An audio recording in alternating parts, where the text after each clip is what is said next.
जरा सोचिए, पिछले एक हफ्ते में एक के बाद एक 5 हत्याएं हो चुकी हैं। बार बार यह मसला मीडिया में उछाला जा रहा है।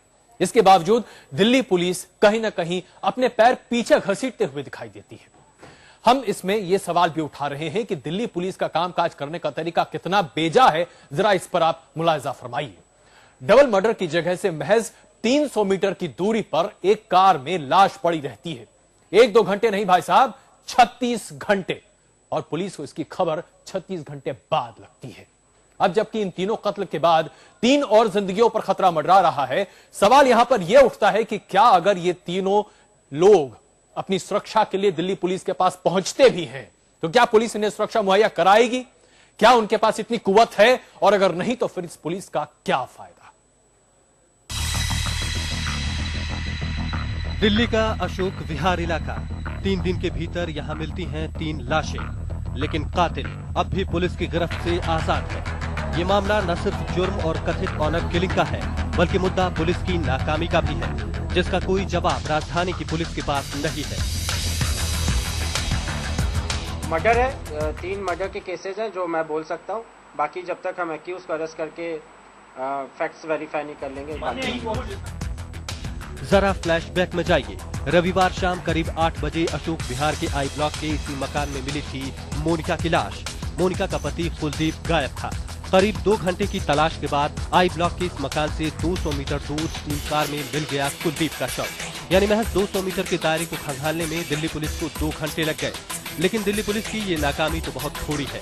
मंगलवार सुबह जिस सेंट्रो कार से शोभा की लाश मिली, उसकी तलाश पुलिस को कुलदीप मोनिका हत्याकांड के खुलासे के बाद से ही थी।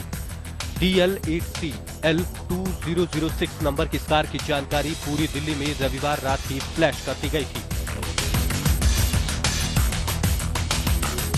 लेकिन पुलिस ने पूरी दिल्ली खंगाल ली और अशोक विहार आई ब्लॉक का पड़ोस का काला भूल गई।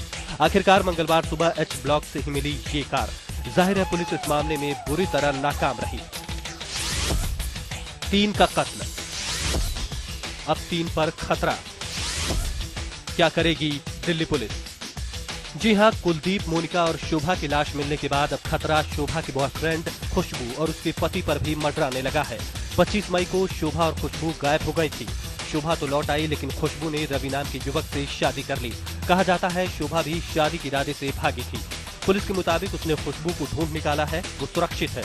लेकिन जब तक अंकित और मनदीप का पता नहीं चल जाता, तब तक पुलिस के बयान पर कैसे भरोसा किया जाए? भले ही पुलिस ने कत्ल में किसी को नामजद नहीं किया है, इन दोनों पर शक की सुई तो है ही। ऐसे में क्या पता जब पुलिस केस की गुत्थी सुलझाए कोई और अनहोनी हो जाए। लगातार कत्ल की जो वारदात सामने आ रही हैं, उससे एक बात तो बिल्कुल स्पष्ट हो जाती है कि खतरा अभी टला नहीं है। पहला खतरा है शोभा के बॉयफ्रेंड को और दूसरा खतरा है खुशबू और रवि को, जिन्होंने जमुना बाजार के इसी आर्य समाज मंदिर में अंतरजातीय विवाह किया था। पुलिस को भी आशंका है कि आने वाले दिनों में खतरनाक अंजाम सामने आ सकते हैं। कैमरामैन सैयद वकार अली, राजेंद्र स्वामी और सुप्रीतम बनर्जी के साथ विशाल प्रताप सिंह, दिल्ली, आज तक।